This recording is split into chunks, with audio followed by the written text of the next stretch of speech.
Pourquoi certains réussissent et tiennent bon sur le long terme, alors que d'autres abandonnent en chemin?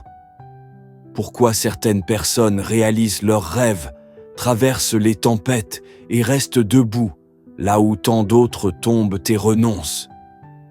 La réponse, selon Napoléon Hill, tient en un seul mot: la foi. Mais attention, il ne s'agit pas ici de foi religieuse. Hill parle d'une foi mentale, personnelle, émotionnelle. Une conviction inébranlable que ce que vous voulez, vous pouvez l'obtenir.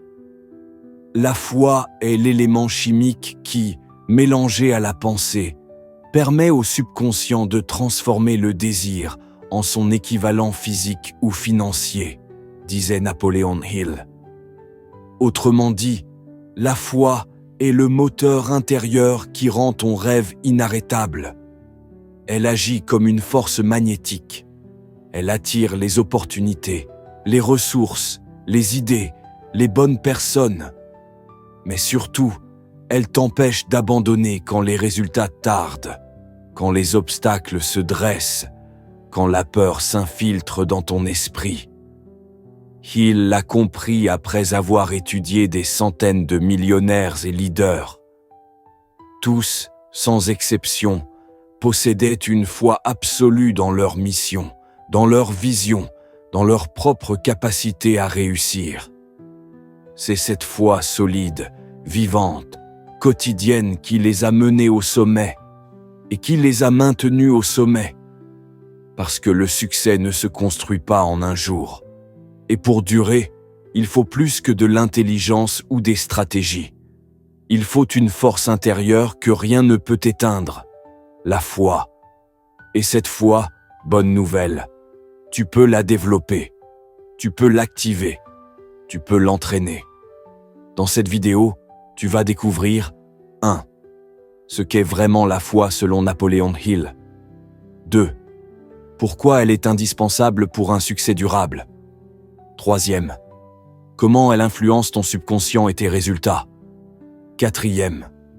Des exemples réels de personnes qui ont réussi par la foi. 5. Et un plan concret pour développer une foi indestructible, même si tu doutes aujourd'hui. Tu es prêt à découvrir la clé invisible du succès durable? Alors entre dans le monde de Napoléon Hill et prépare-toi à activer la puissance mentale qui transforme les rêves en réalité. N'oublie pas de t'abonner à notre chaîne si tu ne l'as pas encore fait. Merci de l'avoir fait. C'est parti. Partie 1. La foi selon Napoléon Hill. Bien plus qu'une simple croyance. Quand on entend le mot foi, on pense souvent à la religion, à la prière ou à une croyance spirituelle. Mais pour Napoléon Hill, la foi dépasse ce cadre. C'est un état d'esprit, un puissant levier mental, une énergie créatrice. Il la définit comme une visualisation claire et une croyance intense en ce que l'on souhaite obtenir. Autrement dit, la foi, c'est la capacité de croire avec certitude à quelque chose qui n'existe pas encore, mais que l'on considère comme inévitable. C'est voir avec les yeux de l'esprit ce que le monde extérieur ne montre pas encore. Quand tu crois seulement à ce que tu vois, tu réagis. Mais quand tu crois à ce que tu ressens profondément, à ce que tu visualises chaque jour, tu crées. Hill insiste. La foi est l'ingrédient actif du subconscient. Elle transforme l'énergie mentale en force magnétique. Cela veut dire que la foi active le pouvoir de ton subconscient, le même qui attire les idées, les circonstances, les personnes et les ressources dont tu as besoin. Elle agit comme un aimant silencieux. Plus tu y crois, plus tu attires ce qui correspond à ta vision. La grande différence entre croyance et foi est la suivante. La croyance est passive. C'est penser que c'est possible, peut-être, un jour. La foi, selon Hill, est active. C'est une certitude mentale, une énergie que tu ressens physiquement. Une croyance dit « j'espère que ça marchera ». La foi dit « je sais que ça va marcher ». ce n'est qu'une question de temps. Et cette nuance fait toute la différence entre les rêveurs et les bâtisseurs. La foi est l'essence du succès durable. Hill l'a observé chez tous les grands leaders, entrepreneurs, inventeurs et hommes d'affaires de son époque. Henry Ford croyait à la voiture accessible à tous, bien avant que cela soit jugé possible. Thomas Edison a échoué des milliers de fois avant d'inventer l'ampoule électrique. Ce n'est pas son intelligence qui l'a porté, mais sa foi dans le résultat final. Andrew Carnegie, mentor de Hill, était convaincu que chaque homme pouvait devenir riche s'il entraînait son esprit. Il a transmis cette foi à Hill, qui l'a ensuite transmise au monde. Tous ces géants du succès avaient un point commun. Ils possédaient une vision claire et une foi indestructible. Pas une foi naïve, mais une conviction enracinée dans leur esprit, si forte qu'aucun échec, aucune critique, aucun obstacle ne pouvait les arrêter. Résumons. La foi, selon Napoléon Hill, n'est pas religieuse, elle est mentale, émotionnelle et créatrice. Elle repose sur la visualisation, la répétition et la certitude profonde. C'est une énergie qui alimente le subconscient et transforme le désir en réalité. C'est la différence entre essayer et persévérer jusqu'au bout. Tu veux que ton succès soit durable? Alors tu dois développer une foi plus forte que tes peurs. Partie 2. Le rôle de la foi dans le subconscient et l'attraction du succès. Tu te demandes peut-être, pourquoi la foi est-elle si puissante? La réponse se trouve dans le subconscient. Selon Napoléon Hill, le subconscient est le lien entre ton esprit et la réalité. C'est comme une terre fertile. Ce que tu y plantes grandit, qu'il s'agisse d'idées positives ou de doutes destructeurs. Et la foi agit comme l'eau et la lumière de cette terre mentale. Elle active et accélère la croissance de tes pensées dominantes. Le subconscient ne dit pas « c'est logique ou pas », c'est possible ou impossible. Tu mérites ou pas. Non. Il obéit à ce que tu lui envoies, avec intensité émotionnelle et répétition. Et c'est la foi qui rend une idée assez forte pour qu'elle pénètre profondément. Si tu dis à ton subconscient chaque jour « Je suis fait pour la réussite, je vais réussir, peu importe les circonstances », et que tu le dis avec foi, alors ton subconscient agira pour matérialiser cette vérité. Hill explique que la foi, combinée au désir ardent, émet une vibration mentale. Cette vibration agit comme une fréquence d'attraction. Elle attire les idées, les personnes, les coïncidences favorables. Elle te donne la force de rester aligné malgré les retards. Elle aligne ton comportement sur ta vision intérieure. Elle reprogramme ton identité, ton langage, ton énergie. C'est ainsi que les choses changent autour de toi, sans que tu forces. Et c'est là que réside la vraie puissance de la foi. Elle ne te pousse pas à courir après. Elle te transforme de l'intérieur jusqu'à ce que tu attires naturellement ce que tu recherches. Il dit aussi ceci. Le doute et la peur détruisent le subconscient comme un poison invisible. En d'autres mots, si tu ne cultives pas activement la foi, c'est le doute qui s'installe. Et le doute sabote ton esprit, affaiblit tes décisions, te pousse à abandonner. C'est pour cela que Hill recommande la répétition quotidienne de pensées positives, l'autosuggestion et surtout la visualisation émotionnelle. La foi, ça se nourrit, ça se travaille. Et chaque jour où tu choisis la foi au lieu du doute, tu renforces ton attraction. Résumons. Le subconscient est l'outil de transformation le plus puissant de l'esprit humain.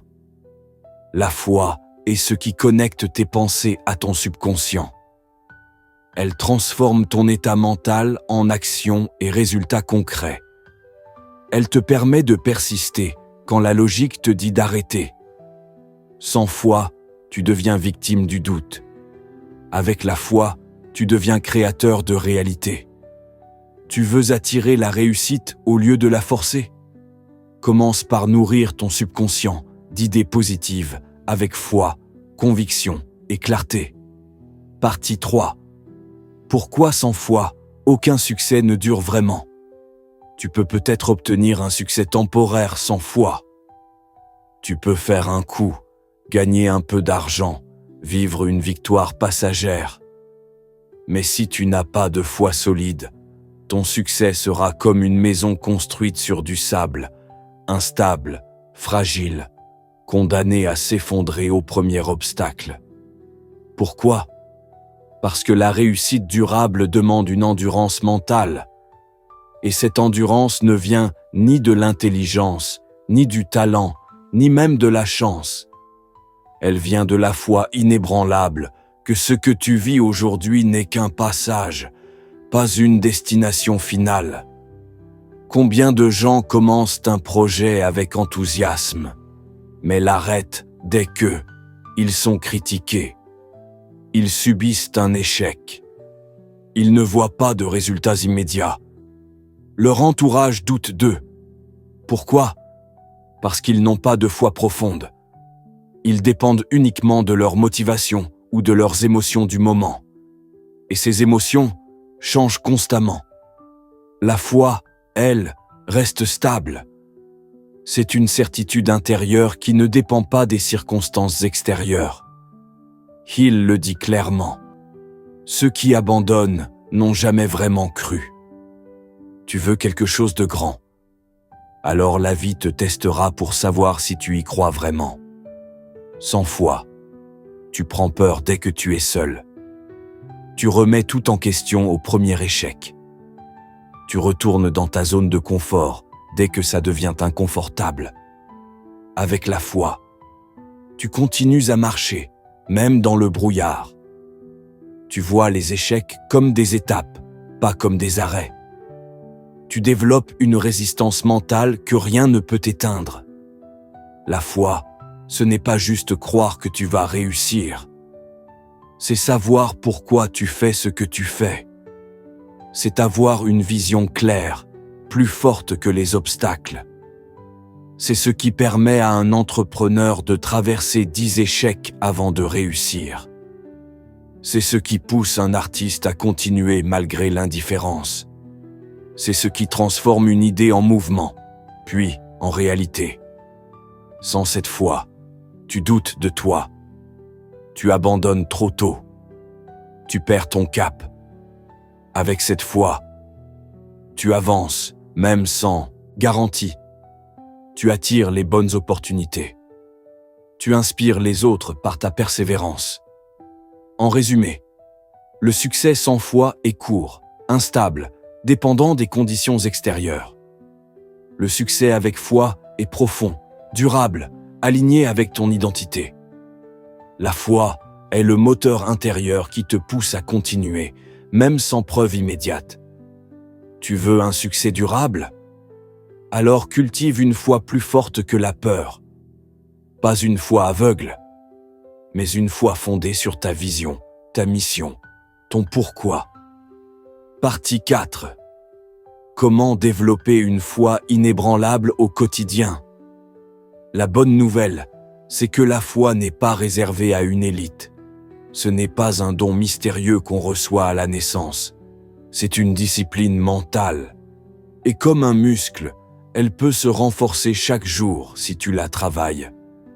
Voici les 5 clés concrètes que Napoléon Hill recommande pour entraîner ta foi et la rendre indestructible.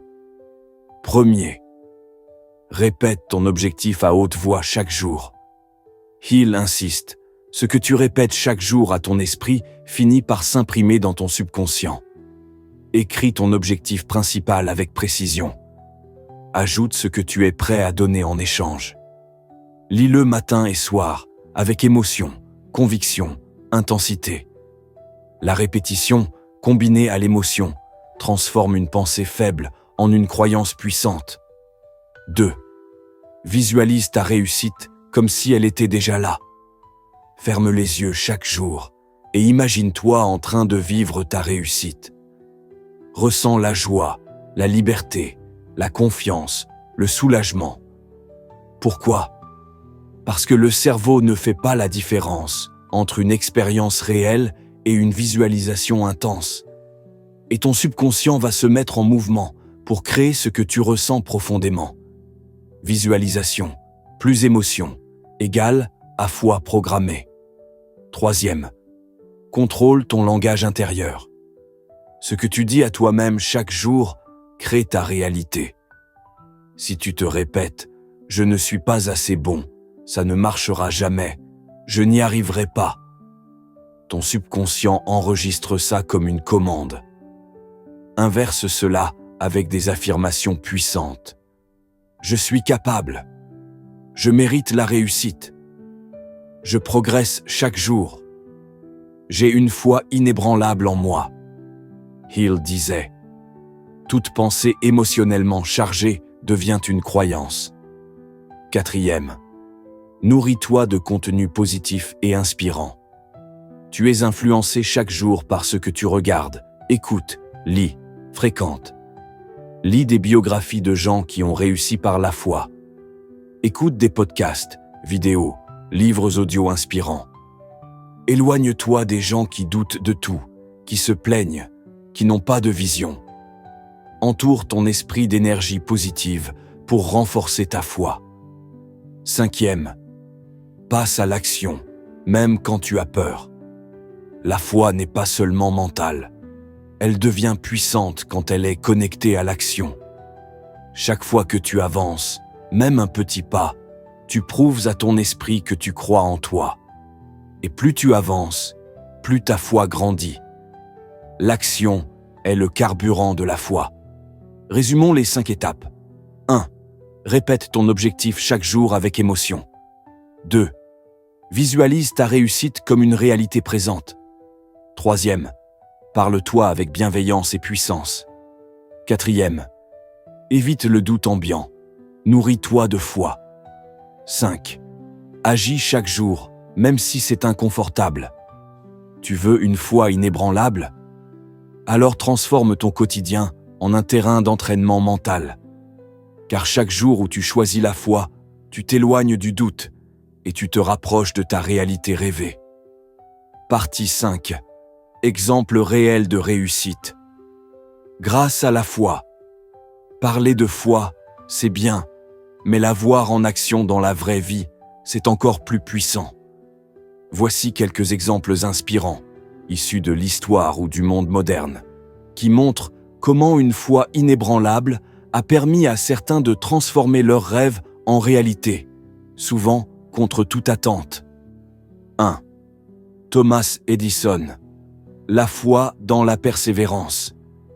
Quand Edison travaillait sur l'invention de l'ampoule électrique, il a échoué plus de 1000 fois.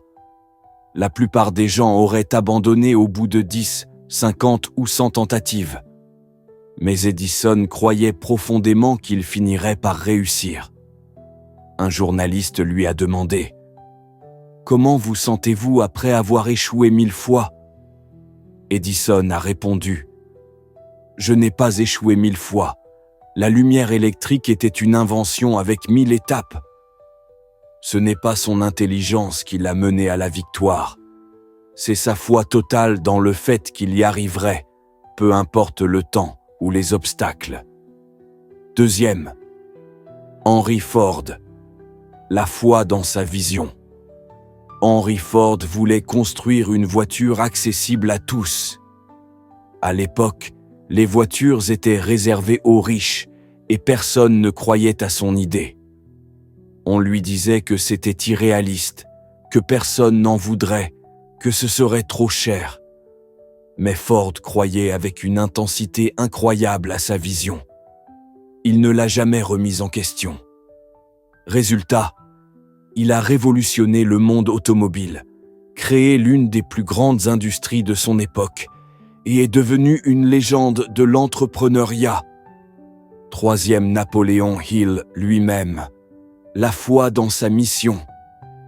Quand Andrew Carnegie a demandé à Napoléon Hill d'écrire « Réfléchissez et devenez riche », Hill n'avait ni argent, ni notoriété, ni garantie de succès. Mais il avait la foi. Il croyait à sa mission, découvrir et transmettre les lois universelles du succès. Il a mis plus de 25 ans à écrire ce livre, sans relâche. Il a interviewé 500 des hommes les plus puissants de son temps, sans être payé au départ, sans savoir si son travail serait reconnu. Aujourd'hui, son livre a transformé la vie de millions de lecteurs à travers le monde. Quatrième, Oprah Winfrey. La foi en soi, malgré le rejet. Oprah a grandi dans la pauvreté, a subi des violences et a été renvoyée de son premier job à la télévision parce qu'on la trouvait inapte à l'écran. Mais elle a toujours cru en son potentiel. Elle voyait plus grand que sa réalité du moment. Elle répétait constamment des affirmations positives. Elle visualisait sa réussite. Résultat, elle est devenue l'une des femmes les plus influentes de la planète. Ce que tous ces exemples ont en commun. Ils ont tous vécu le rejet, l'échec, le doute. Ils n'avaient aucune garantie de succès. Mais ils avaient la foi, une vision claire plus une certitude intérieure que ça allait arriver. Et c'est cette foi qui a soutenu leur action, leur persévérance et leur succès. Tu veux réussir durablement? Regarde ces exemples. Inspire-toi de leur état d'esprit. Ils n'étaient pas surhumains, mais ils ont tous eu une foi plus forte que leurs circonstances. En conclusion, tu sais maintenant pourquoi la foi est la clé du succès durable.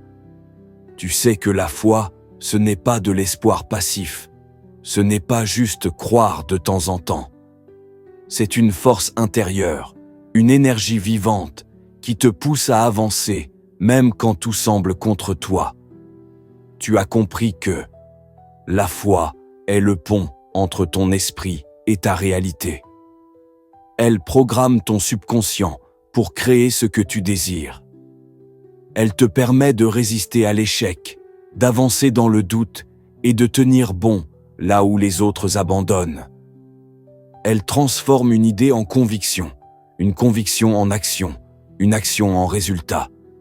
Les plus grands leaders, inventeurs, entrepreneurs, artistes, tous l'ont utilisée. Et toi aussi, tu peux la développer, jour après jour. Voici un plan d'action simple mais puissant, à commencer dès aujourd'hui. 1. Clarifie ton but principal dans la vie. Note-le. Relis-le. Visualise-le. Ressens-le comme si c'était déjà fait. 2. Répète-le chaque jour à haute voix, matin et soir, avec intensité, foi et émotion. 3. Affronte le doute par l'action. Même une petite action prouve à ton cerveau que tu avances. Et plus tu agis, plus ta foi grandit. 4. Protège ton esprit. Évite les voix négatives. Nourris-toi de contenus inspirants. Entoure-toi de gens qui croient en eux et en toi. 5. Crée une routine mentale quotidienne. Affirmation. Visualisation. Lecture. Silence intérieur. Fais de la foi un style de vie. Tu n'as pas besoin de tout comprendre pour commencer. Tu n'as pas besoin d'attendre d'avoir confiance à 100%. Tu dois juste choisir la foi plutôt que la peur, encore et encore. Tout ce que l'esprit peut concevoir et croire, il peut l'accomplir, disait Napoléon Hill. Ce n'est pas un slogan, c'est une loi de la vie, et elle fonctionne. Mais seulement si tu crois. Alors aujourd'hui, fais ce choix. Décide de croire. Décide d'avoir foi. Pas demain. Pas quand ce sera plus facile. Maintenant. Si cette vidéo t'a inspiré, like, partage, abonne-toi et laisse en commentaire « Je choisis la foi ». Ensemble, on avance plus loin. Et souviens-toi, Le succès durable ne commence pas dans le monde extérieur. Il commence dans ton esprit.